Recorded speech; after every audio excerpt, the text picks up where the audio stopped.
filmu mog prijatelja Borisa Mihajlovića, Osokoljan ili Leopard. Tu glumim jednog Meksikanca, muzičara, koji se zove Podriguez. To je možda malo zanimljivost jedna. Inače čovjek koji je reper, koji piše grafite, ali mu sa muzikom nešto baš ne ide i zato se on na kraju zapošljava kao firmopisac i tada postaje srećan čovjek, a ja tu glumim pekara. A da li ćeš malo više raditi na promociji ovog tvog novog CD-a? Pa kućeš više. Još malo. Radimo spotove, tu smo, prisutni smo i... Neki nastup možda? Pa radili smo već nešto, međutim sad jako slabo, znaš i sama kako je kriza i tako dalje. Ja se trudim maksimalno da ispratim svoj projekat, vidjet ćemo. A uključio si još jednog repera sa tobom, o kome je reč?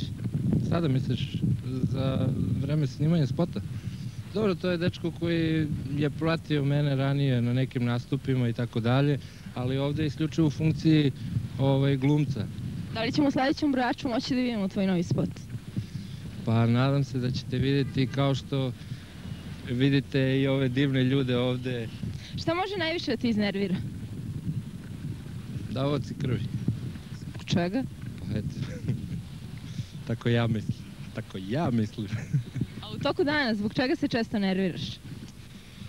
Pa znaš šta, trudim se da se baš mnogo ne nerviram, mada ima razloga koliko hoćeš, ali prosto ja nisam toliko nafuran, tako da i ne dolazim u nekakve situacije koje me mogu mnogo iznervirati.